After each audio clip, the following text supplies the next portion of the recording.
All right. So one of the last lessons in AP Environmental Science is talking about activism and how to fix problems. Going with that, even though this whole year, if you've been in my class, I've talked about how I'm not the best at teaching you and teachers in general. We don't teach math skills that well or experimental design.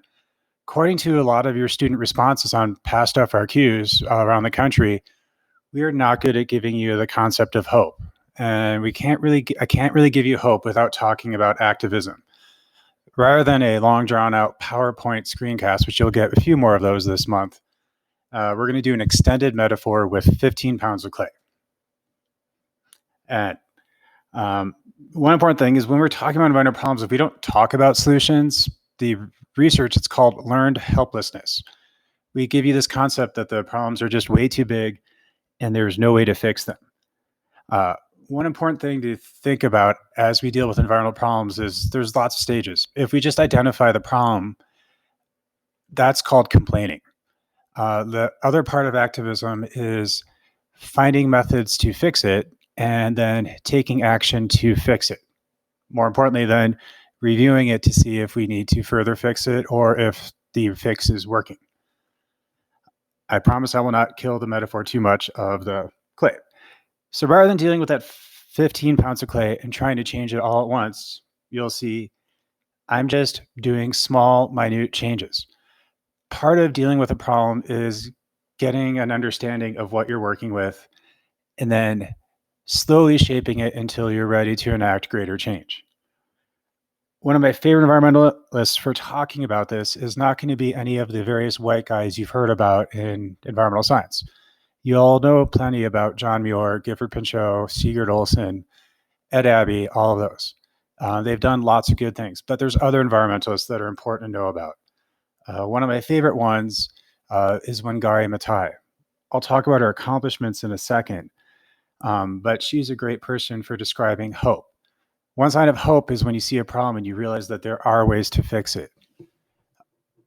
Towards the end of her life, after she won the Nobel Prize, someone asked her why she never gave up. So Wangari told them the story of the hummingbird. There's a large forest fire burning, and all the other animals are watching it burn.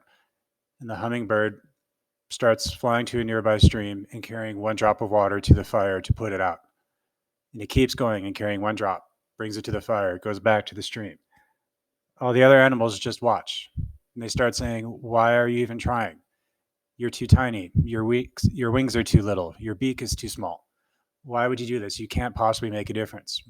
And the hummingbird pauses just long enough to say, I'm doing all that I can. And that was Wangari Maathai's response. Do all that you can.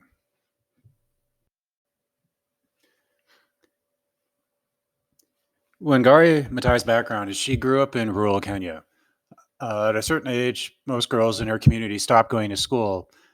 And when she reached that age, she asked her parents why she couldn't continue on to high school. And they gave no reason and realized she should. Ultimately, she continued on in her education and received a scholarship to attend St. Scholastica in the United States. She then got a master's degree in the United States before returning to Kenya, where she became the first woman to earn her PhD. Around that same time, she married a politician who got elected to office, promising to fix a lot of the problems in Kenya. Those problems included things such as deforestation, mudslides, unemployment, not many women's rights, increased crime rates, problems with water quality and quantity. And he promised to fix all of those. And after he was elected, he didn't. This is all mentioned in her autobiography, Unbowed, which is an amazing book to read. She decided to start fixing it, and in doing so, she created the Green Belt movement. And she's an amazing example of activism because often your first attempts don't work. She decided to give women in the community an honorary donation or honorarium for every tree they successfully planted to help the problems. The reason she came up with this was her background was in ecology. She realized the deforestation for plantations there was one of the problems. One of the trees that they we're removing was a type of fig tree that was nicknamed the tree of life. Its taproots go down so deep, it shatters the bedrock, opening up springs. The other thing is with reforesting the hillsides, the mudslides decreased, and in these kinds of regions, the trees provide the rain through transpiration. The awesome thing is she decided to do it. The first round of trees, just so you know, completely died. Um, by the way, that was a picture of Wangari Maathai, but she didn't give up. And ultimately, her group started planting trees faster than the Kenyan government could. They stopped selling her tree seedlings. So then she turned around and taught the women how to create their own tree nurseries and collect local seeds. And ultimately, in her time, she reforested the vast majority of Kenya.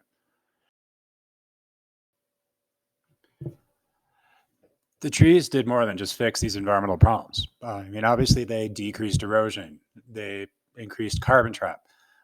Through transpiration, they brought back the rains. Their roots reopened the streams and brought rivers back to the original force. The other thing that they solved, though, were a lot of the social problems. And providing money to these women, it helped empower women. It gave them a little bit more freedom. If they were in an abusive relationship, it gave them more strength. It allowed them to provide for their families. It also decreased crime because of a really awesome reason. Um, in this region, one of the roles of a wife at the time was to go and collect the wood for cooking their food. There was a shortage of wood fuels because all the trees had been cut down.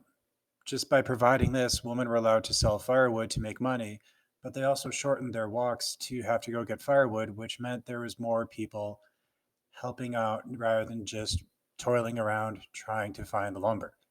So this also helped decrease crime and jumpstart the economy. Uh, the really cool thing was she fixed so many problems by planting trees.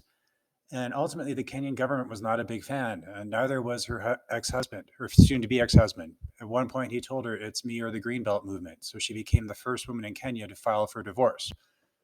For whatever reason, the government decided that everything she was doing was becoming too powerful and influential, and they arrested her multiple times for her work with the Greenbelt movement. Uh, and this is where her story gets even cooler. She says in her autobiography that at nights in Kenya, it would get cold. She developed arthritis from sleeping on the concrete floors in prison. Ultimately, they started arresting her at her house. Um, and every night, they would just have her under house arrest. And she would just open up her windows at night and hand out cups of hot tea and blankets uh, and talk to the police officers, not spewing rhetoric or yelling at them, just how's the family? How's your life? Arguing, we're here all night, we might as well be comfortable. And that's an example of a really good environmentalist and the kind that we should all be. Someone that doesn't give up, enacts change, but remains civil. And that's part of being an activist is also when it's time for small changes and when it's time to really push the system and show some power and force. When Gary Matai's story doesn't end there. Ultimately, she got elected to parliament and became the first woman in Kenyan history to be elected to parliament and went on to win the Nobel Prize for her work in the Greenbelt movement. No single person in world history has planted more trees than Wangari Maathai. And she's not one of the only examples. There are so many examples of people who have enacted powerful change. Challenge the things that are slowing you down and recognize when you have opposition against you. And one of the key things is being like Wangari Maathai and not giving up.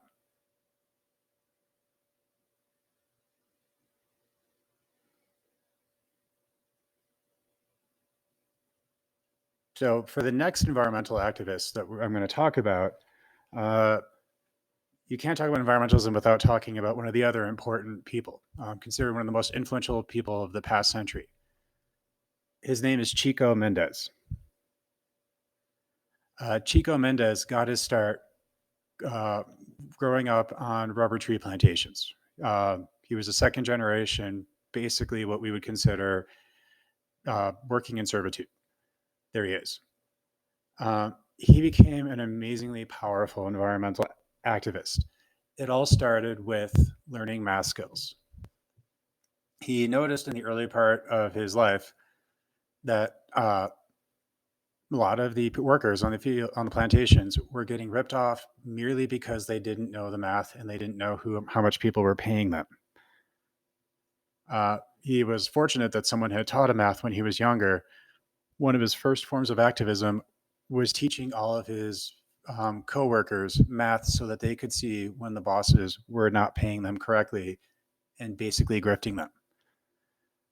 In the course of his life, he first started fighting for so many different things. He became an advocate for workplace rights. Um, After he taught his fellow workers math, he unionized the fellow workers so that they could improve their working conditions. But he didn't stop there.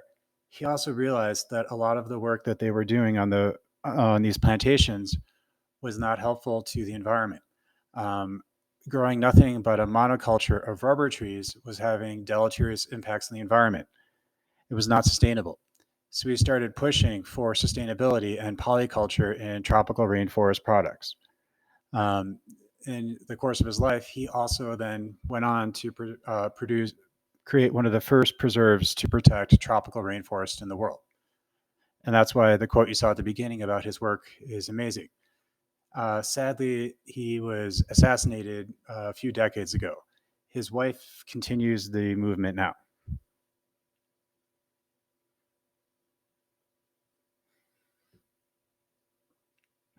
So, with both Chico Mendes and Wangari Maathai, you see one underlying thing: working with small changes, identifying the things that you actually can control, and not giving up.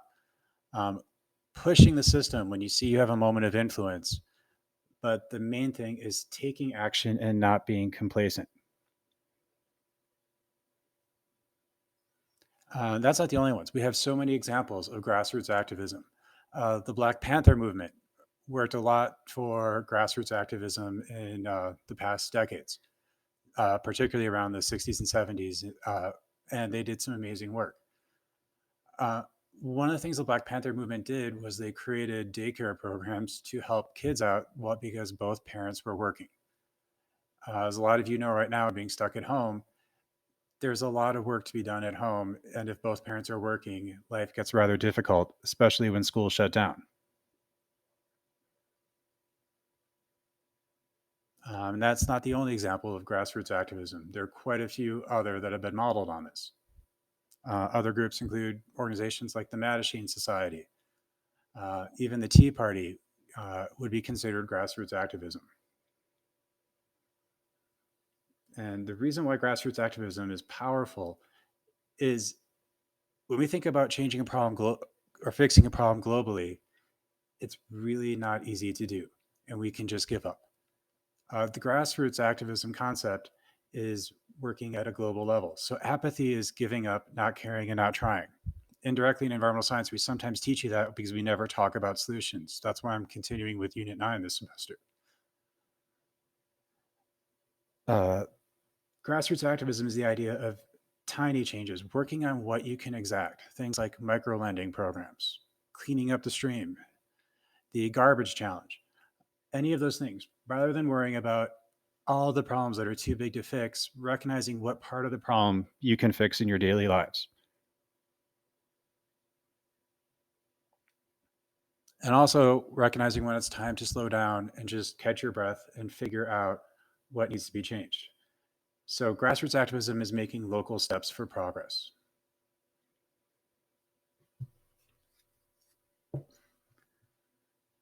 One of Ed Abbey's best quotes about activism was "Don't be a full-time activist."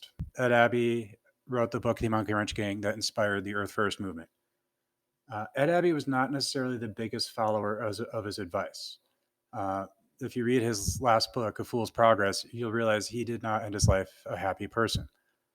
Um, but one of his best bits of advice he gave people was don't be a full-time activist. Take time for recharging yourself. In this case, you're going to see me right here torching the clay. Continuing that metaphor, at this point, if I kept working the clay, it was going to collapse. So I'm going to just kind of give it some time to regroup by torching the heck out of it to dry it out so it doesn't collapse on me.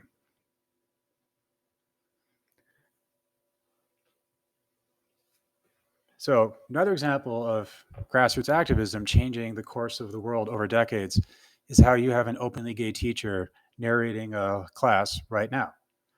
There's a lot of people I need to thank for that. It starts with the Stonewall riot with these two ladies, Marsha Johnson and Sylvia Rivera. They were two of the first people to fight back in the Stonewall riots. But I also should thank others. There were these two women that in the 1970s are the reason why I can no longer be incarcerated for being a homosexual. Their names were Barbara Giddings and Kayla Husen.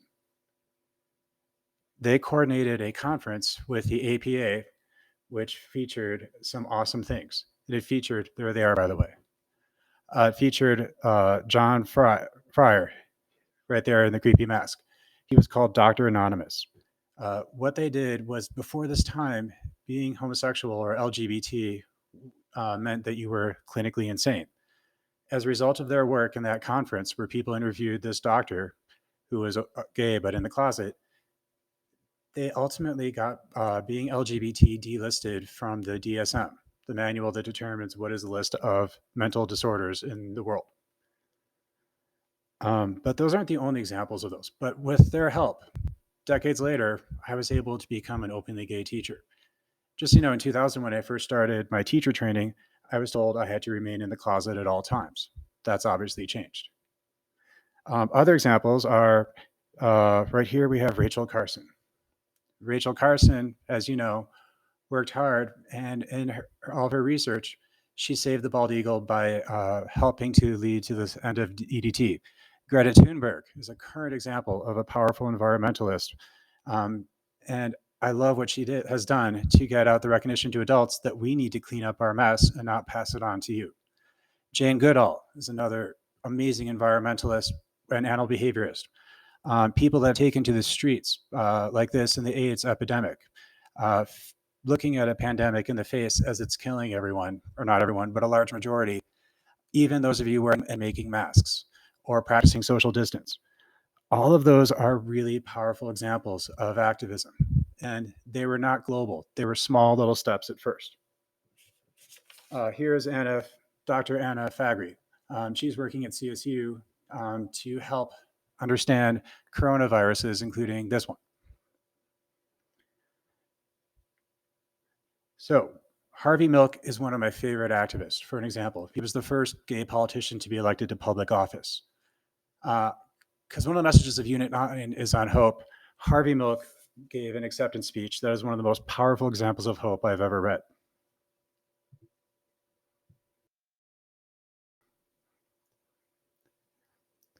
This is his speech. The anger and frustrations that some of us feel is because we are misunderstood. And friends can't feel the anger and frustration. They can sense it in us, but they can't feel it. Because a friend has never gone through what is known as coming out. I will never forget what it was like coming out and having nobody to look up toward. I remember the lack of hope. Our friends can't fulfill it. I can't forget the looks on faces of people who have lost hope. Be they gay, be they seniors, be they blacks looking for an almost impossible job, be they Latinos trying to explain their problems and aspirations in a tongue that's foreign to them. I personally will never forget that people are more important than buildings. I use the word I because I'm proud. I stand here tonight in front of my gay sisters, brothers, and friends because I'm proud of you. I think it's time we have many legislators who are gay and proud of the fact that they do not have to remain in the closet. I think a gay person up front will not walk away from a responsibility and be afraid of being tossed out of office. After Dade County, I walked among the angry and frustrated night after night. I looked at their faces, and in San Francisco, 3 days before Gay Pride Day, a person was killed just because he was gay. And that night, I walked among the sad and the frustrated at City Hall in San Francisco. And later that night, as they lit candles on Castro Street and stood in silence, reaching out for some symbolic thing that would give them hope. These were strong people whose faces I knew from the shop, the streets, the meetings, and people who I never saw before, but I knew. They were strong, but even they needed hope. And the young gay people in Altoona, Pennsylvania's, and Richmond, Minnesota's, who are coming out here and hear Anita Bryant on television and her story. The only thing that they have to look forward to is hope. And you have to give them hope. Hope for a better world. Hope for a better tomorrow. Hope for a better place to come to if the pressures at home are too great. Hope that we'll all be all right. Without hope, Not only are the gays, but the blacks, the seniors, the handicapped, the us's. The us's will give up.